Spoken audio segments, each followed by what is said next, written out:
Tom Aspinall has just shared his breakdown of the upcoming rematch between Alex Pereira and Magomed Ankalaev, giving his take on what fans can expect. Alex Pereira he has done really well with the skill set that he's got. Very dangerous striker, great with the calf kick, great with the distance control, great with the left hook, very, very powerful striker. I think the matchups were quite favourable to him up until this point.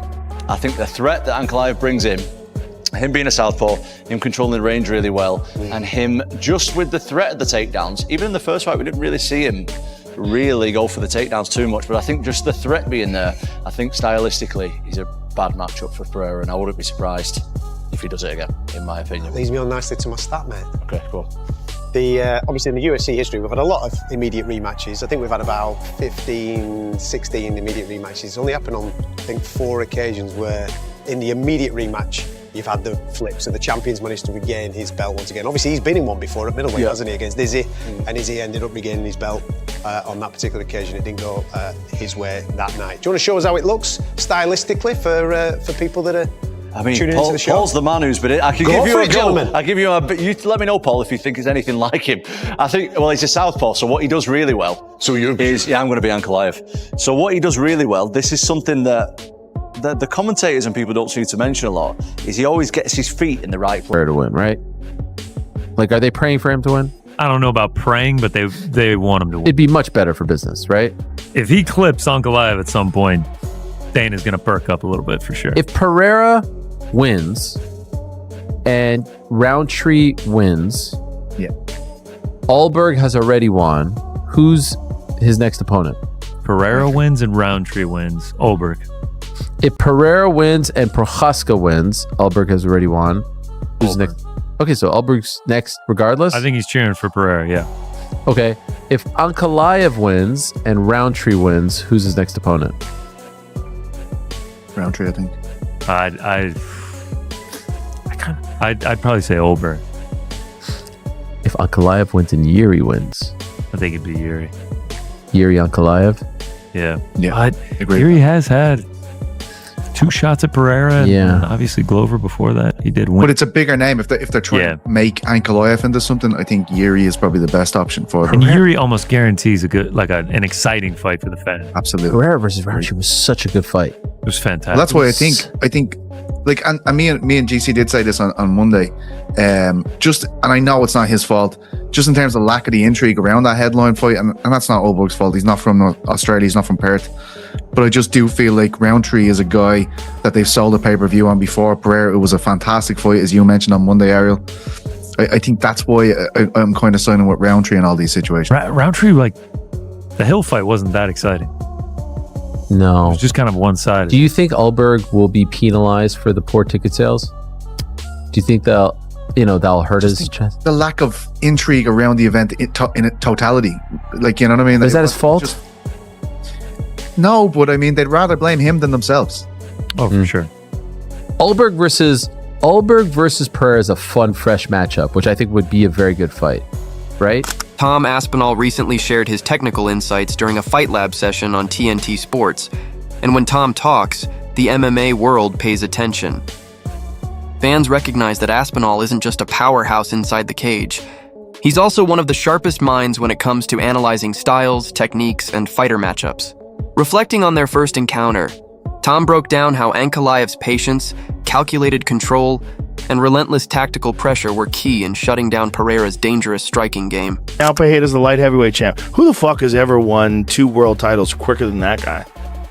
I mean, nobody. Never been done. No one's been a champ quicker than that guy. He's a Hall of Famer right now. Isn't that crazy? Right now. Just a few fights in his UFC career. He's a Hall of Famer. 100%. 6. Bro, I remember I was telling people about him. You were telling me I won money off the first 2 fights. Nobody knew. I was telling DC. I listened to you. DC didn't believe me. He's like, come on. I go, dude, you got to listen to me. You got to listen to me. This guy has that crazy power. He's got something weird where he hits guys. They look confused. I watched him beat everything. I watched him beat Jason Wellness. I watched him fuck up everybody over there. Fuck up he was beating up everybody over there, dude. And it was the way he was doing it. He was putting him into orbit. You just never know, though, because the straight Dustin Jacoby KO. Savage. Jesus Christ. I was like, this fucking guy's terrifying. He was just different.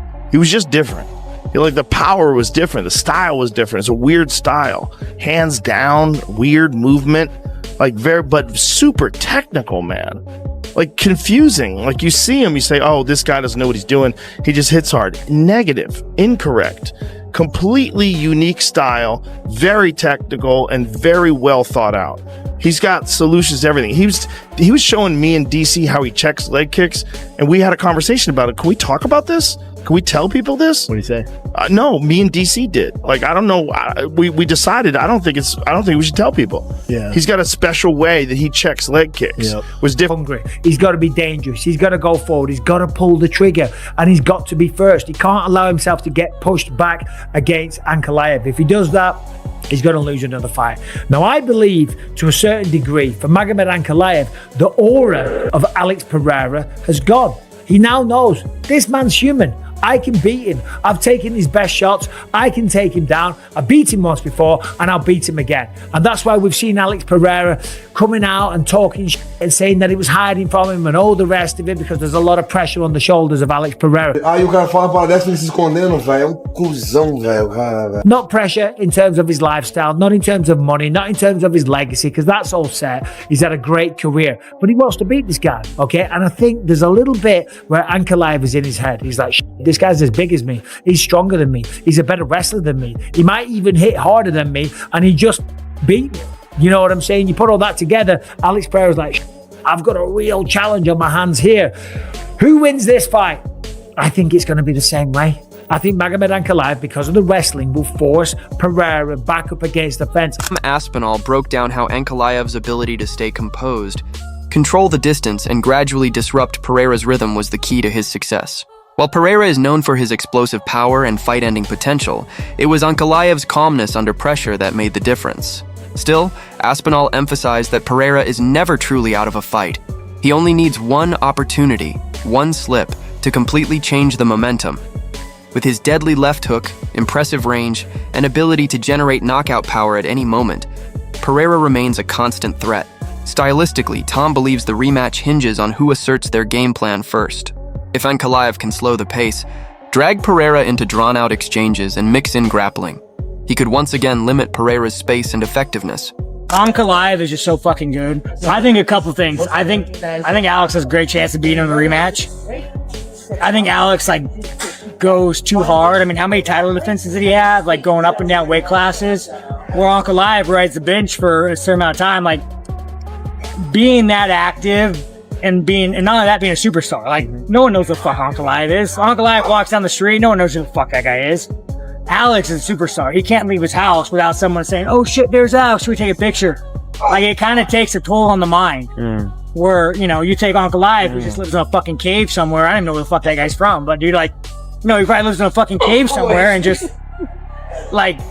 he doesn't have to deal with the same pressures of being famous as you do in the US. So I think Alex, if he just takes a step back, clears his brain, comes in fresh, stop traveling all over the fucking world, I think he has a legitimate shot of beating him.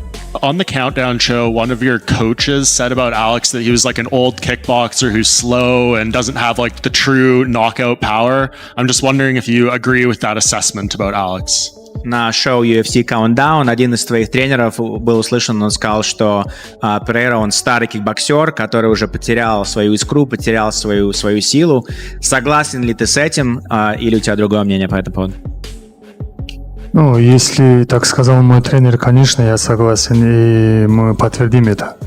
If this is what my coach said, then yes, He's very rarely square on, which would be setting him up for this big left hook. In the first fight, he was constantly here. And something that he does super, super well is his octagon control. So you won't really see him throwing many strikes from out in the open. When his opponent's back is against the fence, that's when he'll start to dip in between here, and going with the strikes and dipping and with his push kicks and all that kind of stuff. I think something that's really underestimated with Ankalaev, and feel free to tell me if I'm wrong here, Paul, because you've obviously fought him, is he knows when to set things up properly. Like, he does the right things, is what I'm trying to say. He doesn't do anything at the wrong time. I think it's his striking's a bit unorthodox. Not a lot of crisp, nice straight shots. They're all looping. And I think that's how he finds his angles to land these massive shots. And especially in the fight against the last time, he landed heavy. And I think it's the looping shots as opposed to just straight shots down the middle. Pressure, he's going this way. His foot, he's going outside of the orthodox foot constantly until his opponent's back. See, from here, he won't throw too many strikes because he's still got this fair distance here. His opponent's back on the fence. When the opponent starts to get closer to the fence, that's when he'll dip and start throwing the looping shots, the push kicks down the middle and stuff like that. So this is all just kind of finding his range till his opponent gets his back close to the fence. If Alex Pereira can keep Ankalaev guessing, land heavy shots early, and drag him out of his comfort zone, the rematch could unfold very differently. While Tom Aspinall praised both fighters, he slightly leaned toward Ankalaev, citing his ability to control the pace, his defensive sharpness, and his tactical awareness, traits that could neutralize even a knockout artist like Pereira. Still, Aspinall warned against counting Pereira out, reminding fans that his striking remains among the most dangerous in the UFC. The MMA community is split. Some back Tom's view, believing Ankalaev's patience and strategy will shut Pereira down once again. Others argue Pereira is simply too powerful, too skilled, and too driven to let history repeat itself.